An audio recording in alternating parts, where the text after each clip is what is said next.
Hi, folks. Well, I'm here with Ringo's new album called Long, Long Road. I have the CD. I do not yet have the vinyl. I'll show you the vinyl record when and if I get it. I'm sure I'll get it. But I got the CD here. That's the cover. And, I criticized the cover of this when I first saw it. The problem I had with it at the time is that it's kind of like photoshopped looking. I like the picture. That's a shirt that Ringo had in the late 1960s.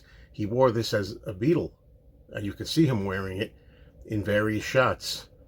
But it's not that I had a problem with. It was the way it was centered. Back cover's interesting. I like that shot of Ringo in the back. Before we get into talking about the actual album itself, let's get into the packaging, okay? In this CD, you open it up. There's the CD there. I like this back cover of the booklet that comes with it. That would be a nice cover. All right, now, of course, when you get the vinyl album, you will have a lot more in terms of size to look at with this. But this little booklet has got pictures. Of course, Ringo's never very far away from his peace and love signs. I like these photos that come with it. Basically, what you have here are the credits, who's on what song, who wrote the song, each song.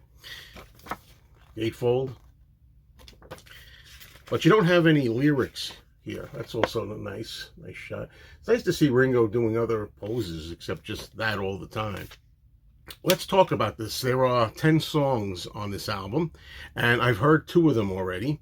The 2 songs that dropped already. The first one was It's Been Too Long, and the second one was Choose Love. And I've given some videos on that and some opinions, and you're going to be interested when I get to those songs here, what I think of them now. The first song is called Returning Without Tears, and this is written by Joe Henry and T-Bone Burnett. This album, by the way, before I go on, though, is kind of like trying to repeat the formula that was so successful with last year's Look Up. I still say that Look Up, in my opinion, out of Ringo's, say, 22 studio albums, rank it number 2 or number 3. Somewhere with Time Takes Time. It's hard for me to decide which one is 2 and which one is 3 on a given day. But I loved Look Up. It was a critical hit, a commercial hit. Ringo was very satisfied with that. So they tried to repeat the formula. You have T-Bone Burnett producing mostly with help. And also you're also going to have Billy Strings and Molly Tuttle. A lot of the ingredients that made Look Up so great. So, as I said, first track here, Returning Without Tears. It's got a wonderful harmony vocal by Molly Tuttle, and she also plays acoustic on this. I love the violin and steel guitar. This is a soft and sweet opening track. Very short, though. It feels very short. 2 minutes and 23 seconds, it feels shorter. Although it's nice, it's probably one of my least favorites at this point. I've listened to this 3 times in its entirety so far, so that's what I'm basing this on. Okay. Thank God we have some of the ingredients from the last album, and I'll explain that as we go.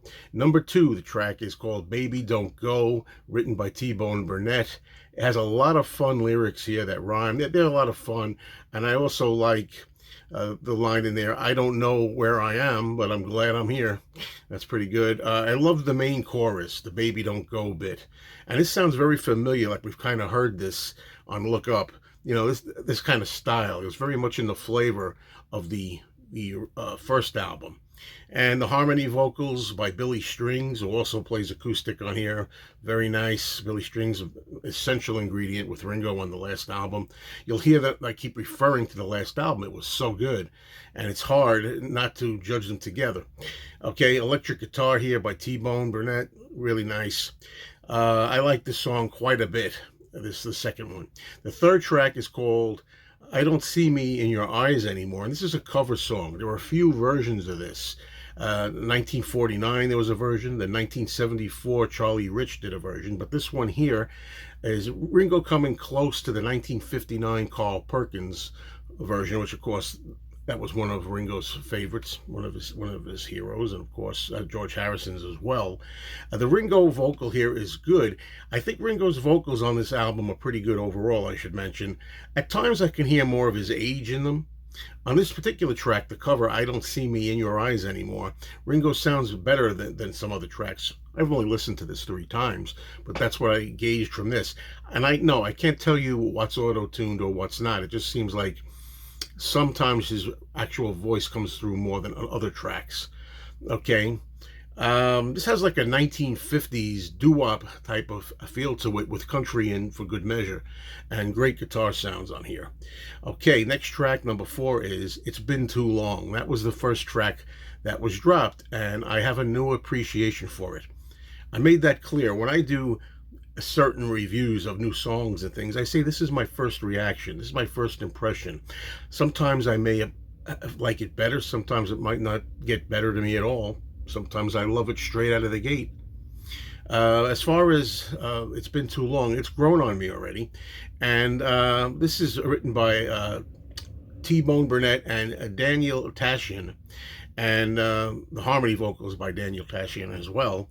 And I like the part now that I'm getting used to it, where Ringo kind of sounds a little, to me, Dylan-esque, the way he like stretches out the word together, together. I kind of like that bit in there. So It's Been Too Long is now good for me. Okay, track number 5 is another good one to me, by T-Bone Burnett, called just simply Why. Okay, and it's a nice and bouncy, upbeat track. Guitars in here by Molly Tuttle and Billy Strings, and harmony vocals by Billy Strings, and background vocal by Daniel Tashian. I have to tell you, it's just essential as you're listening to this. Ringo's drumming is solid. His drumming is solid. His singing is good. As I say, sometimes sounding a little more weathered than others, but still good. And you just get the feeling it's just such a group effort, just like the last album. It's everybody coming together. It's complementing each other, having great musicianship on here, and also having really good harmonies by everybody that assists Ringo. So I'm really enjoying that bit. Okay, next we have track number 6, You and I, parenthesis, Wave of Love. You and I, Wave of Love. Written by Ringo and Bruce Sugar. This is pretty impressive, this song, I think. It's a nice duet. Great duet vocals between Ringo and Molly Tuttle. Molly Tuttle doing both lead and harmony vocals. It's really a sweet track. Okay, and next we have a fun song, T-Bone Burnett. He really seems to know how to, serve up the fun stuff. It's called My Baby Don't Want Nothing.